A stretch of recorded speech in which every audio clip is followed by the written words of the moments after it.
Praise the Lord. கர்த்தருடைய பரிசுத்த நாமம் மகிமைப்படுவதாக. இன்றைய தியானம் 1 மற்றும் 2 தெசலோனிக்கேயர். இந்த நாள் தியானத்திற்கான தலைப்பு ஆவிக்குரிய பெருக்கம். தெசலோனிக்கா பட்டணத்திற்கு அப்போஸ்தலனாகிய பவுல் மூலமாக ஆண்டவர் சுவிசேஷத்தை கொண்டு போகிறார். அந்த பட்டணத்தில் பவுல் பிரசங்கம் செய்த பிறகு அநேகர் ஆண்டவருடைய வார்த்தையை ஏற்றுக்கொண்டு விசுவாசிகளாகி ஆண்டவரை பின்பற்ற ஆரம்பிக்கிறார்கள். அந்த இடத்துல ஒரு சபை உருவானது. ஆனால் பவுலால் அந்த பட்டணத்தில் அநேக நாட்கள் தங்கியிருக்க முடியவில்லை. அந்த இடத்தில் ஏற்பட்ட பிரச்சனையினால, சுவிசேஷத்திற்கு விரோதமாக வந்த எதிர்ப்புனால பவுல் உடனடியாக அந்த இடத்திலிருந்து வெளியேறிவிட்டார். அதன் பின்பு இந்த ஜனங்கள் எப்படி இருக்கிறார்கள், எப்படி வளருகிறார்கள், இந்த காரியங்களை அறிந்து கொள்ளும்படியாக பவுல் ஒரு சில காரியங்களை செய்கிறார். சுமார் ஒரு 2 வருடங்களுக்கு பிறகு இந்த பட்டணத்தில் இருக்கக்கூடிய சபையினருக்கு பவுல் ஒரு கடிதத்தை எழுதுகிறார். அதுதான் 1 தெசலோனிக்கேயர். அதைத் தொடர்ந்து ஒரு 3 மாதங்களிலேயே அந்த 2ஆம் கடிதத்தையும் அவர் எழுதுகிறார். இதுதான் இந்த 2 கடிதங்கள். இந்த கடிதங்களில் ஆண்டவர் பவுல் மூலமாக என்ன காரியங்களை வலியுறுத்தி இருக்கிறார் என்று நாம் ஒரு சில காரியங்களை தியானிக்கலாம். முக்கியமாக இந்த அதிகாரங்களில் பார்க்கும்போது கிறிஸ்தவ வாழ்க்கையில் தேவையான சுபாவ வளர்ச்சிகளை குறித்து அதிகமாக பவுல் பேசுவதை நாம் பார்க்கலாம். ஒரு சில முக்கியமான பகுதிகளை இன்றைக்கு நாம் தியானிக்கலாம். முதலாவதாக, எப்படிப்பட்ட வளர்ச்சி தேவனை பின்பற்றுகிறவர்களுக்கு தேவை என்றால், விசுவாசத்தில் ஒரு வளர்ச்சி நமக்கு தேவை. இந்த தெசலோனிக்கே சபையினர் விசுவாசத்தில் நன்கு வளர்ந்தார்கள். அதை பாராட்டி பவுல் இவ்விதமாக சொல்லுகிறார். 2 தெசலோனிக்கேயர் 1ஆம் அதிகாரம் 3ஆம் வசனத்தில் நாம் வாசிக்கும் போது, சகோதரரே, நாங்கள் எப்பொழுதும் உங்களுக்காக தேவனை ஸ்தோத்தரிக்க கடனாளிகளாய் இருக்கிறோம். உங்கள் விசுவாசம் மிகவும் பெருகுகிறபடியினாலும், அவர் என்ன சொல்லுகிறார், உங்கள் விசுவாசம் பெருகி கொண்டிருக்கிறபடியினாலும். அப்படி என்றால் இந்த ஆண்டவருடைய பிள்ளைகளுடைய விசுவாசம் அந்த நாட்களில் மிகவும் பெருகினது. அதை தான் பவுல் இந்த இடத்துல சுட்டி காட்டுகிறார். அப்போ இந்த காரியத்தை அவர் அவர்களுக்கு சுட்டி காட்டுகிறார் என்றால் என்ன அர்த்தம்? இந்த விசுவாசத்தில் நாம் பெருகுவது மிக மிக முக்கியம் என்று சொல்லி, நம்முடைய வாழ்க்கையிலும் நாம் இயேசு கிறிஸ்துவை விசுவாசத்தின் மூலமாக தான் ஏற்றுக்கொண்டிருக்கிறோம். ஆனால் அந்த நாட்களில் காணப்பட்ட விசுவாச அளவு ஒரு 2 வருடம் கழித்து இருக்கக்கூடாது. வருடங்கள் போக போக அந்த விசுவாச அளவு பெருகி கொண்டே இருக்க வேண்டும். இந்த தெசலோனிக்கே திருச்சபை இந்த விசுவாசத்தில் பெருகி கொண்டே இருந்தார்கள் என்று பவுல் அவர்களை பாராட்டுகிறார். அப்போ நம்முடைய வாழ்க்கையிலும் கூட விசுவாசத்தில் நாம் பெருகும்போது தான் ஆண்டவருடைய பாராட்டை பெற்றுக்கொள்ள முடியும். ஆண்டவர் நாம் எல்லாரையுமே நேசிக்கிறார், ஆனால் எல்லாரையுமே பாராட்டுகிறதில்லை. யாரை தான் பாராட்டுகிறார் என்றால், விசுவாசத்தில் பெருகுகிறவர்களை அவர் பாராட்டுகிறார். இயேசு கிறிஸ்து இந்த பூமியில் வாழும்போது கூட அந்த 100க்கு அதிபதி அவனுடைய விசுவாசத்தை பார்த்து இயேசுவே வியந்து போகிறார். இப்போ நாம் நம்முடைய விசுவாசத்தில் இந்த நாட்களில் வளர்ந்து கொண்டு இருக்கிறோமா? இரண்டாவதாக, நமக்கு தேவையான ஒரு வளர்ச்சி அன்பில் வளர்ச்சி. அன்பில் நாம் பெருக வேண்டும்.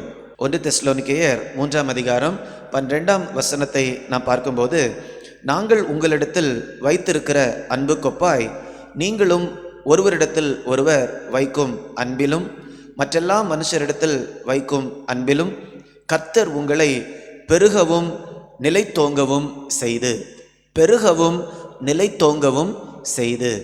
எந்த காரியத்தில் கர்த்தர் இவர்களை பெருக செய்வார்? அன்பில் பெருக செய்வார். இன்னும் ஒரு வசனத்தை கூட நாம் பார்க்கலாம். 4ஆம் அதிகாரம் 10ஆம் வசனத்தினுடைய பின்பகுதி, அன்பிலே நீங்கள் இன்னும் அதிகமாய் பெருகவும்.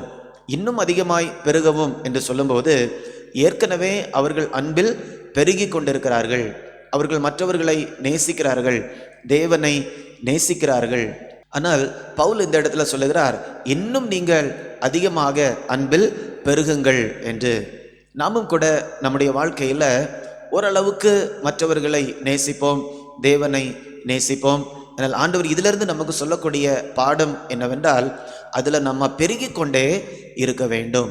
நம்முடைய அன்பு வலிமையாய்க்கொண்டே இருக்க வேண்டும். மற்றவர்களை நாம் நேசிக்கும் போது அது இன்னும் ஆழமாக செல்ல வேண்டும். இன்னும் அநேகரை கூடுதலாக நாம் என்ன பண்ண வேண்டும்?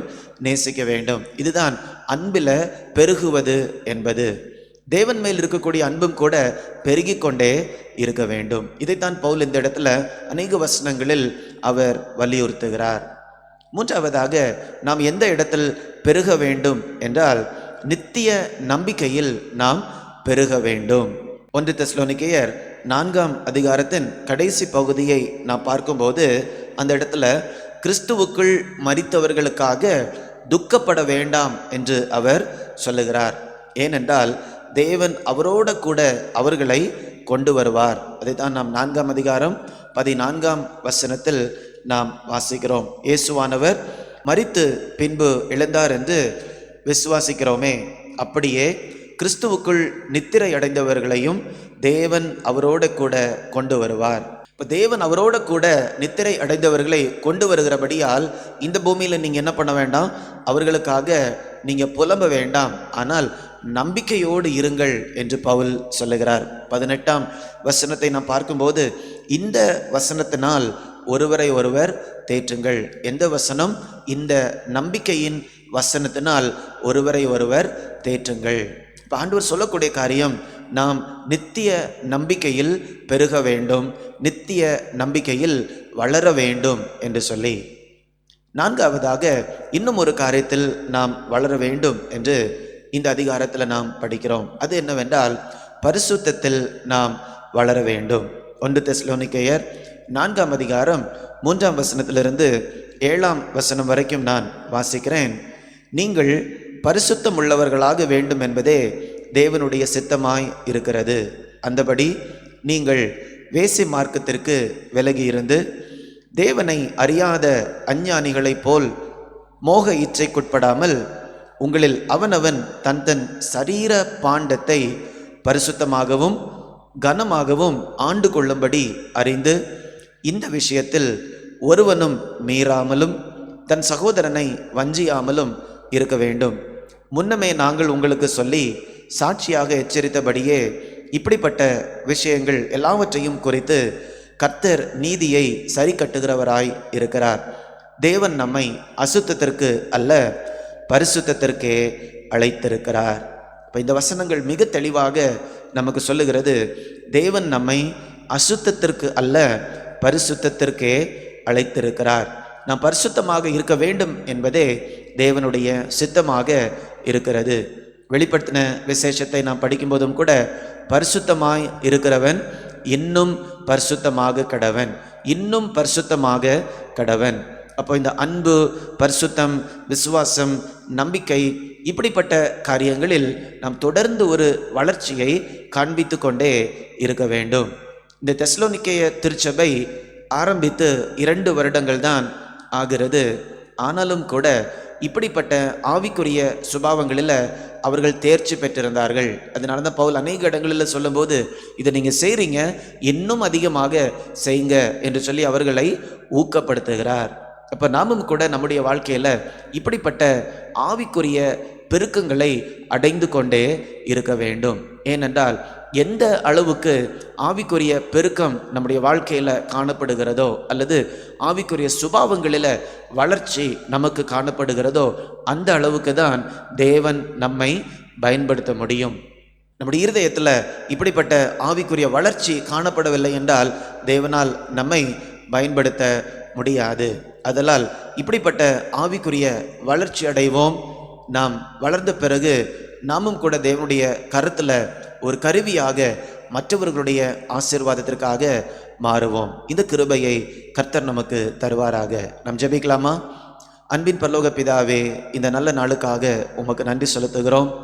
எங்களுடைய ஆவிக்குரிய வாழ்க்கையில் வளர்ச்சி வேண்டும் என்பது உம்முடைய சித்தமாக இருக்கிறது தகப்பனே. அன்பில் நாங்கள் வளர வேண்டும், பரிசுத்தத்தில் வளர வேண்டும், நாங்கள் விசுவாசத்தில் வளர வேண்டும், நம்பிக்கையில் வளர வேண்டும். இது உம்முடைய சித்தமாக இருக்கிறது ராஜா. நாங்கள் ஒவ்வொருவரும் நாங்கள் இருக்கக்கூடிய நிலையிலேயே இருக்காதபடிக்கு ஒவ்வொரு மாதமும் ஒவ்வொரு வருடமும் எங்களுடைய வாழ்க்கையில் இருக்கக்கூடிய ஒவ்வொரு பகுதியிலும் ஒரு வளர்ச்சி அடைந்து கொண்ட நிலையில் நாங்கள் காணப்பட ஆண்டவர் கிருபை தாரும். அதன் மூலமாக ஆண்டவர் பயன்படுத்தக்கூடிய பாத்திரமாக உம்முடைய கரத்தில் நாங்கள் எப்பொழுதும் காணப்பட ஆண்டவர் கிருபை தாரும். மீட்பர் இயேசுவின் மூலம் கேட்கிறேன் நல்ல பிதாவே, ஆமேன், ஆமேன். God bless you. God bless you.